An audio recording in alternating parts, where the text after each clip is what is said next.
Friends, density के बाद हम क्या पढ़ेंगे? अब पढ़ेंगे हम टेम्परेचर, ठीक है ना, क्योंकि टेम्परेचर भी पता होना बहुत ज़रूरी है। सो टेम्परेचर क्या है ये आप लोगों को पता है, बताने की जरूरत नहीं मुझे। बट टेम्परेचर को डिफाइन करने के या टेम्परेचर को मेजरमेंट में लेके आने के लिए, टेम्परेचर को गेन करने के लिए हमने क्या किया, कुछ स्केल्स होते हैं हमारे, उन स्केल्स के बिहार पे हम टेम्परेचर क्या करते हैं, मेजरमेंट करते हैं, उसको नापते हैं, ठीक है ना। तो कौन कौन से होते हैं?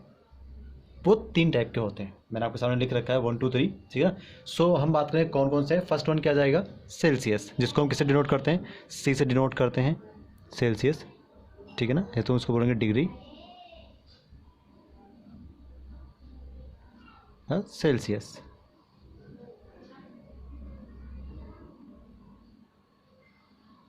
ठीक है। सेकंड वन कौन सा है? सेकंड आपका है फ़ारेनहाइट, आप से डिनोट करते हैं,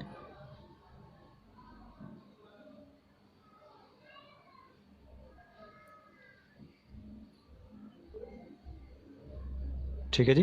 एंड थर्ड वन कौन सा है? केल्विन,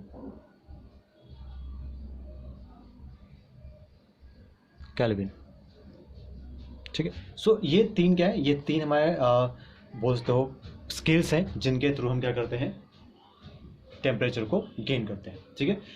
ये तो पता हो गया, ये हमें पता है कि इनके क्या क्या होता है, लेकिन एक्चुअली यहाँ इसके ऊपर कुछ न्यूमेरिकल्स आते हैं, ठीक है ना। तो इनमें एक फॉर्मूला है जो समटाइम्स क्या पूछा जाएगा कि आपको कोई टेम्परेचर दे रखा है, मान लीजिए दे रखा है सेल्सियस दे रखा है कि भाई इतना डिग्री सेल्सियस है, इसको फ़ारेनहाइट में चेंज कीजिए या फिर पता कीजिए कितना होगा।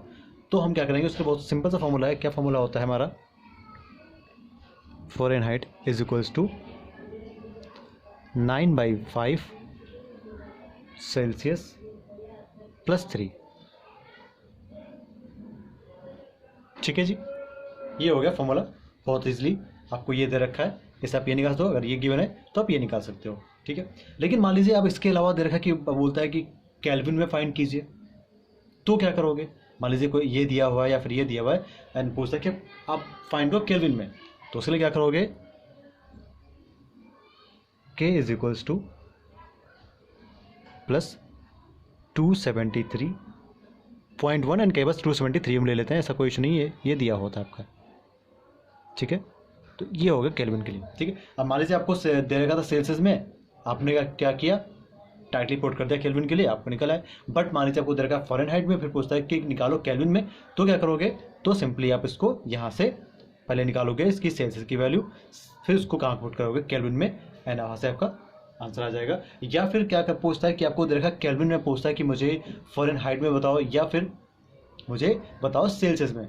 तो अगर केल्विन में दिया हुआ है तो सेल्सियस आप इजीली गेन कर सकते हो, लेकिन अगर पूछता है फ़ारेनहाइट में बताओ तो क्या करोगे? पहले केल्विन से सेल्सियस निकालोगे एंड देन उसकी पूरी वैल्यू उसमें इसमें पुट करोगे एंड यहाँ से क्या निकालोगे? आप फ़ारेनहाइट की वैल्यू निकाल लोगे, ठीक है। बहुत ईजी है, इस पर बहुत ही रेयरली क्वेश्चन आते हैं, बट आपको पता होना चाहिए, ठीक है।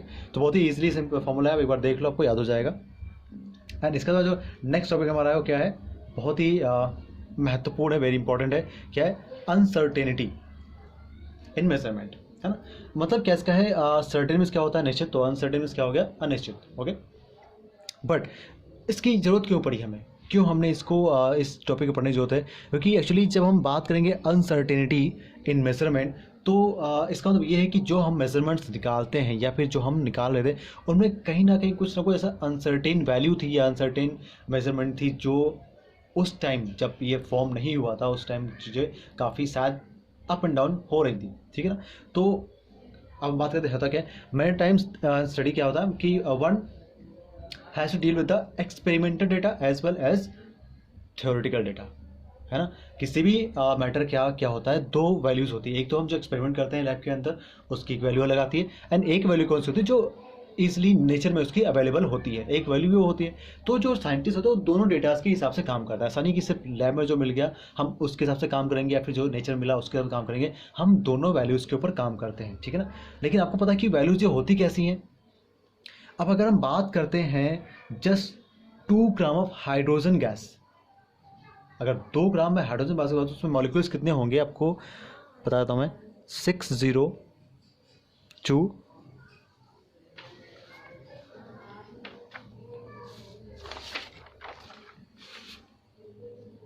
Comma 200 comma 000 000 000 000 1 000 and 000। ठीक है जी, ये 2 ग्राम ऑफ हाइड्रोजन के मॉलिक्यूल्स हैं। ठीक है ना, ये वैल्यू है। अब अगर हम बात करते हैं 1 ग्राम ऑफ हाइड्रोजन एटम के मास की बात करते हैं तो कितना होगा 0.00000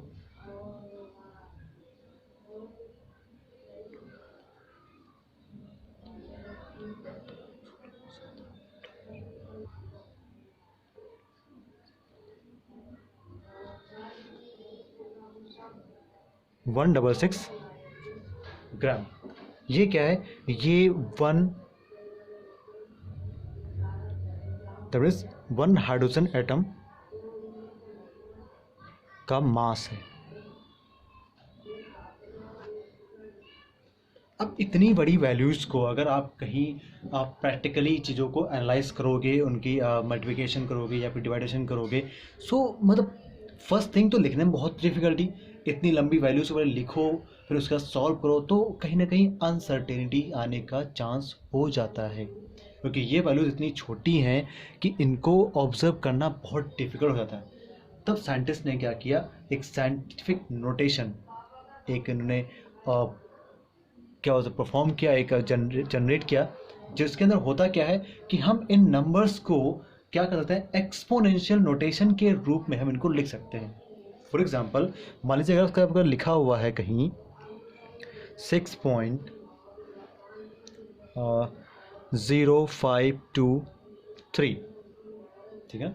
तो अगर हम बात करते हैं इसको एक्सपोनेंशियल नोटेशन के रूप में लिखना तो हम क्या कर लेंगे, इसको 6 हम चाहे तो उसके जो पॉइंट है वो हटा दें सारे, या कुछ कम वैल्यू करें तो हमने क्या किया 605 कर दिया, 0.2 नंबर्स को कर दिया हमने 23 इंटू हमने क्या कर दिया 10⁻⁻2 कर दिया।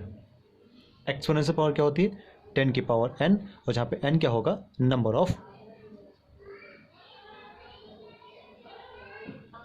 है ना, n क्या होगा नंबर ऑफ पावर, या फिर जो आपकी नेगेटिव है या एक्सपोनेंट होता है जो नेगेटिव या पॉजिटिव दोनों, मतलब ये आपका ये वैल्यू नेगेटिव भी हो सकती है और पॉजिटिव भी हो सकती है। मतलब क्या है कि मान लीजिए पॉइंट अगर हम पीछे लेके आते है ना तो क्या होती है वैल्यू पॉजिटिव हो जाती, ठीक है ना। तो यहाँ तक क्लियर आपको है कि ये वैल्यू क्या होगी पॉजिटिव नेगेटिव दोनों थे। अगर पॉइंट आपका पॉइंट कहाँ जा गया था, ये आगे की तरफ गया पॉइंट है तो इसलिए वैल्यू नेगेटिव, अगर पॉइंट जाकर नहीं पीछे की तरफ तो वैल्यू क्या हो जाएगी पॉजिटिव हो जाएगी। तो ध्यान रखिए अगर पॉइंट आगे लेके जा रहे हो तो वैल्यू नेगेटिव होगी, एंड पीछे लेके जा रहे हो तो वैल्यू पॉजिटिव हो जाएगी। ठीक है जी, यहाँ तक क्लियर आप लोगों को है। तो अब क्या होगा, अब इन कैलकुलेशन से हम इजीली आराम से हम क्या कर सकते हैं, आराम से हम अब अगर हमें ये वाली कैलकुलेशन लिखनी होती इस फॉर्म में तो हम क्या लिखेंगे इसको 1.66 इंटू 10⁻⁻24, ठीक है जी। तो इजी हो गया, अब लिखने भी आसान हो गया, और अगर हमें कहीं मल्टीप्लिकेशन या डिवाइडेशन करनी है तो भी हम इजीली आसाम से उसको हम कर सकते हैं, ठीक है। तो यही क्या है साइंटिफिक नोटेशन है, ठीक है। अब सेकंड पॉइंट क्या है, ये तो था फर्स्ट पॉइंट था क्या था साइंटिफिक नोटेशन, सेकंड पॉइंट क्या है, ये फर्स्ट पॉइंट था, ठीक है ना, साइंटिफिक नोटेशन। अब क्या आता है, अब आता है सिग्निफिकेंट फिगर्स। सिग्निफिकेंट फिगर्स क्या है, सिग्निफिकेंट मतलब क्या है कि every experimental measurement has some amount of uncertainty associated with it. बिल्कुल जाहिर सी बात है, क्योंकि जो भी हम वैल्यूज निकालते हैं हम क्या करते हैं कुछ अप्रॉक्सीमेट लेके चलते हैं, हम 100% एक्यूरेट वैल्यूज पे काम नहीं कर सकते हैं, क्योंकि 100% एक्यूरेट वैल्यू निकल ही नहीं सकती है। तो हम क्या करते हैं कुछ ना कुछ वैल्यूज को अप्रॉक्सीमेट लेते हैं, एंड उसके बिहाफ पे हम क्या करते हैं आगे चीज़ें अपनी कैलकुलेट करते हैं या फिर उन पर एक्सपेरिमेंट करते हैं। तो इसलिए क्या होती है वहाँ पे कुछ परसेंटेज की अनसर्टेनिटी होती है उसके अंतर्गत। ओके, तो इस कंडीशन में क्या होता है, इस कंडीशन में प्रिसाइज एंड एक्यूरेट दो कंडीशन होती हैं जो जनरेट हो जाती हैं इसके अंदर। प्रिसाइज क्या है एंड एक्यूरेट क्या है आगे बात करते हैं, ठीक है। सो ये चीज़ें इनके बिहाफ पे आगे क्या करते हैं चीज़ों को कैलकुलेट करते हैं। अब बात करते हैं प्रिसाइज होता क्या है।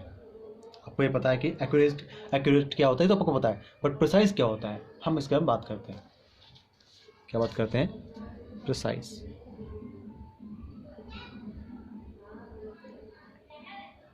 प्रिसाइज बोलो या प्रिसीजन बोलो, दोनों ही बात एक ही।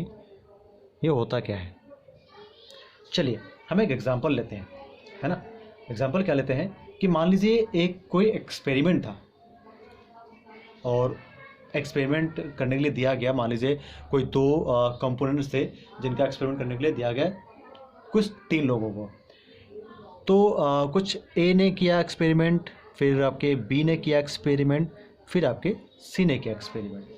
तो जब ए ने एक्सपेरिमेंट किया तो एक्सपेरिमेंट करने के बाद उसका रिजल्ट आया एक कंपोनेंट का, वो कुछ आया आपका 2 ग्राम, ठीक है, ये ए का आया, ठीक है। अब क्या बोलते हैं, ये तो ए ने कर दिया और ए का रिजल्ट आ गया, उन्होंने क्या किया, अपना रिजल्ट आके सबमिट कर दिया। अब वही जो हमने कंपोनेंट दिया था ए को, हमने वही कंपोनेंट किसको दिया, हमने बी को दिया। तो जो बी का जो रिजल्ट आया 2 ग्राम आ गया और एक और वैल्यू आई कुछ नियर अबाउट ही, मान लीजिए 2.02 ग्राम, ये आ गया ए का।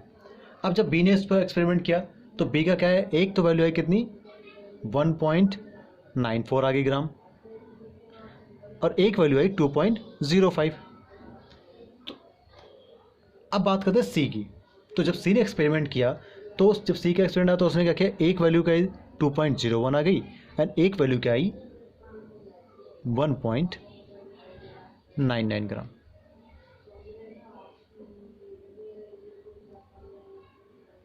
ठीक है, तो हम क्या बोलेंगे कि जो ये वैल्यूज हैं ये क्या है, प्रिसाइज है, बट ये वैल्यू प्रिसाइज नहीं है, ये वैल्यूज प्रिसाइज है। क्यों है? प्रिसाइज में क्या होता है कि वो वैल्यूज जो आपस में कुछ रिलेट करती हैं, आपस में जो क्लोजेस्ट वैल्यूज होती हैं, ठीक है ना। Precise precision refers to the closeness of various measurements for the same quantity. तो हमें सेम क्वांटिटी हमारे पास, ठीक है, इसने दोनों एक्सपेरिमेंट तो सेम कंपोनेंट के लिए किया, सेम कंपोनेंट है, सेम क्वांटिटी है, लेकिन एक बार रिजल्ट ये आया और एक बार रिजल्ट ये आया, बट अप्रॉक्सीमेट नियरनेस्ट है, तो इसलिए हम क्या बोलेंगे, इसकी वैल्यू ये जो है ये प्रिसाइज है, प्रिसीजन में है ये। लेकिन जो ये है इसमें बहुत गैप है, 1.94 2.05, दैट मीन्स ये प्रिसीजन में नहीं है। नेक्स्ट और 2.01 एंड 1.99, तो ये भी अप्रॉक्सीमेट क्लोजेस्ट वैल्यूज हैं, तो हम क्या बोलेंगे, इनके भी ये प्रिसाइज हैं, ठीक है। तो अगर हम अब बात करें कि इनका जो ओवरऑल जो निकल के आएगा, हम ओवरऑल अगर बात करते हैं प्रिसीजन की, तो क्या निकल के आएगा, तो जो हम मेजरमेंट यहाँ पे लेंगे वो मेजरमेंट क्या जाएगी, कुछ समथिंग हम देखें कि वैल्यूज कहाँ पे ज़्यादा वेरी कर रही, कहाँ पे स्टे कर रही है। तो हमने क्या देखा कि कुछ अगर हम वैल्यू लेते हैं 2 ग्राम, तो बिल्कुल परफेक्ट होगी। क्यों होगी? क्योंकि अप्रॉक्सीमेट जितनी भी वैल्यूज आ रही हैं वो 2 के कुछ नीचे या कुछ ऊपर ही वैल्यूज वैरी कर रही हैं। ये आपको दिख रहा है कि यहाँ पे 2 ग्राम था, यहाँ पे 2.0 था, ये छोड़ दीजिए तब भी यहाँ नियर अबाउट 2 के बीच में ये भी रहे और ये भी 2 के बीच में रहे। तो हमने क्या किया, अब हमने क्या किया, इनके एक अप्रॉक्सीमेट वैल्यू ले ली हमने, वो क्या है, वैल्यू 2 ग्राम है। तो इस रिजल्ट का जो प्रेजेंटेशन थी या फिर जो ये एक्सपेरिमेंट था, इसका अगर हम बात करेंगे, ओवरऑल रिजल्ट की बात करेंगे, तो क्या जाएगा, 2 ग्राम जाएगा। यही क्या होता है, यही प्रिसीजन होता है कि जो हम अप्रॉक्सीमेट वैल्यूज़ को कैलकुलेट कर लेते हैं वही क्या है, प्रिसीजन है। ठीक है, यहाँ तक क्लियर है? ठीक है, तो अब ये क्लियर होगा कि आपको प्रिसाइज क्या होता है, प्रिसीजन क्या होता है। तो हम जो बात कर रहे थे, क्या बात कर रहे थे, सिग्निफिकेंट फिगर्स की बात कर रहे थे। तो अब अगर बात करें सिग्निफिकेंट फिगर्स, तो आप डिफाइन आराम से कर सकते हैं। क्या होता है, significant figures are meaningful digits which are known with certainty. और वो डिजिट कौन सी है, ये वैल्यू है। तो इस टाइप की वैल्यू को हम क्या बोलते हैं, सिग्निफिकेंट फिगर, जिसकी एक सर्टेनिटी की सर्टेन वैल्यू होगी, और वो ये है। तो ये सब चाहिए, ये क्या थी, ये हमने प्रिसीजन हमने किया, प्रिसीजन प्रिसाइज करने के बाद जो हमें वैल्यूज जो है उसका अप्रॉक्सीमेट निकला, एंड वो क्या हो जाएगी, सिग्निफिकेंट। वो क्या होगा, सिग्निफिकेंट फिगर हो जाएगा। ठीक है, एंड सिग्निफिकेंट नंबर्स को फाइंड करने के लिए कुछ रूल्स मेरे पास बने हुए हैं, है ना। सो उनको हम भी फॉलो करते हैं। जैसे क्या है, फर्स्ट रूल क्या है कि जितने भी all non zero digits are significant, मतलब जो डिजिट्स, मान लीजिए कोई नंबर लिखा हुआ है 385, 0.35 या फिर लिखा हुआ है 0.006, ठीक है। तो अब अगर हमने क्या बोला कि all non zero digits are significant, तो अब अगर पूछता है आपसे कि इस नंबर में, दैट मीन्स इस वैल्यू में कितने सिग्निफिकेंट नंबर्स हैं इस वैल्यू में, तो क्या दिख रहा है हमें 1 2 3 तीनों नंबर है, दैट मीन्स क्या होगा यहाँ पे 3 सिग्निफिकेंट वैल्यूज़ हैं। इस नंबर कितने हैं, सिर्फ 1 और 2, जीरो, क्योंकि हमने क्या बोला all non zero digits are significant. तो यहाँ पे कितने नंबर्स हैं, 2 नंबर, यहाँ 2 हो गए, यहाँ कितना है, सिर्फ 1 नंबर है, तो यहाँ पे 1 हो गया। ठीक है, तो all non zero digits are significant. Number 2 क्या बोला, नंबर 2 में zeros proceedings to first non zero digits are not significant and such zero indicates the position of decimal point. मतलब क्या है कि अगर जीरो से प्रोसीडिंग हो रही है, ठीक है, ठीक है, फॉर एग्जाम्पल तो बात करते हैं हम 0.00062 या 0.25 या 0.03, ठीक है, तो शायद जीरो से प्रोसीडिंग्स हो रही है ना, मतलब स्टार्टिंग हो रही है। तो अगर जीरो से स्टार्टिंग भी हो रही है तब भी हम वहाँ पे जीरो को कैलकुलेट नहीं करेंगे। हम हमारे लिए जीरो क्या है, नॉन काउंटेबल है सिग्निफिकेंट वैल्यूज़ के बिहाफ से। तो अगर हम इसमें बात करेंगे तो ये भी क्या हो जाएगा 6 2, तो यहाँ पे सिर्फ 2 नंबर्स हैं, कौन कौन से 6 और 2, तो यहाँ पे सिग्निफिकेंट वैल्यू क्या होगी 2, यहाँ पे सिग्निफिकेंट वैल्यू होगी 2, यहाँ कितनी होगी 1। तो अगर जीरो से भी स्टार्टिंग है तब भी हम वहाँ पे सिर्फ नंबर्स को ही सिग्निफिकेंट वैल्यूज़ में कैलकुलेट करेंगे। ठीक है जी। नाउ थर्ड रूल, अब रूल क्या बोल रहा है कि अगर आपका नॉन जीरो, मतलब जो आपका जीरो है वो नंबर्स के बीच में है तो वो नंबर में कैलकुलेट होगा। जस्ट फॉर एग्जांपल अगर हम बात करते हैं कि लिखा हुआ है 2005 या लिखा हुआ है 3.006 या लिखा हुआ है 1.0533, ठीक है। तो अगर हम यहाँ बात करते हैं तो यहाँ नंबर्स कितने हो गए, नंबर तो 2 ही हैं बट ये भी अब कैलकुलेशन में है, तो इसलिए अब जो सिग्निफिकेंट नंबर होंगे वो कितने होंगे 4, यहाँ कितने होंगे 4, यहाँ कितने होंगे 1 2 3 4 5, ठीक है। तो ये बहुत ध्यान रखना कि जब बात करेंगे हम स्टार्टिंग में अगर प्रोसीडिंग से जीरो है तो वहाँ पे काउंटेबल नहीं है, ठीक है। अगर जीरोस आपका वैल्यूज़ के बीच में है, कहाँ पे है, वैल्यूज़ के बीच में है, बहुत ध्यान सुनना, zeros between 2 non zero digits, zeros between 2 non zeros, समझ में आ रहा है। जीरोस अगर 2 नॉन जीरोस के बीच में, अगर मान लीजिए तुमने लिख दिया 2.000 तब भी कैलकुलेशन में नहीं आएगा, क्यों, क्योंकि इसके पीछे नॉन जीरो डिजिट नहीं है। तो it is mandatory that the zeros should be between 2 non zero digits. In that case, you can calculate the zeros as a significant number. Otherwise, you have to calculate just only the numbers as the significant number. Don't calculate the zeros. Okay? तो इसलिए हमने क्या किया, यहाँ पे जितने भी number लिखे हुए हैं सबके बीच देखिए, यहाँ पे नंबर है, यहाँ पे नंबर है, फिर नॉन जीरो, यहाँ पे नंबर है, यहाँ पे नंबर, फिर नॉन जीरो, यहाँ पे नंबर, यहाँ पे नंबर, फिर क्या नॉन जीरो। इसलिए क्या है, ये कैलकुलेशन में है और इनको हम काउंट कर सकते हैं। Otherwise don't need to count the zeros as a significant number. Next rule, next क्या बोल रहा है, नेक्स्ट बोल रहा है कि अगर आपका जीरो जो है, जीरो अगर आपका है एंड वो नंबर के लेफ्ट साइड में दिया हुआ है ना, जीरोस एट द एंड और right of the number are significant provided they are on the right side of the decimal point, ठीक है। अगर वो नंबर अपने नंबर के जो नॉन जीरो है, अगर जो जीरोज़ हैं वो नॉन जीरो के राइट साइड में होंगे डेसिमल के बाद, तो आप उनको कैलकुलेट कर सकते हो। अगर डेसिमल नंबर नहीं है, अगर नॉर्मल नंबर है, तब भी आप उसको कैलकुलेट कर सकते हो। फॉर एग्जांपल अगर लिखा हुआ है 0.200 एन, या फिर लिखा हुआ है आपका है 100, है ना, तो यहाँ पे आपका ये जीरो जो है वो काउंटेबल है, ठीक है। तो यहाँ पे जो नंबर होंगे कितने होंगे 3, यहाँ पे कितने होंगे 3, ठीक है। देखिए यहाँ पे क्या था, यहाँ पे पॉइंट के बाद जीरो था, लेकिन पॉइंट के पहले आपका क्या है 2 है, तो ऐसा नहीं होना चाहिए। अगर ऐसा है तब भी आपका ये जो जीरो है वो काउंटेबल नहीं है, ठीक है ना। तो पॉइंट के बाद आपका नंबर, दैट मीन्स आपका नॉन ज़ीरो, उसके बाद आपका ज़ीरो है तो आपका कैलकुलेशन में है वो, ठीक है जी। तो ये बात ध्यान रखना। सॉरी, ये भी आपका क्या है, ओनली 1 है, ठीक है।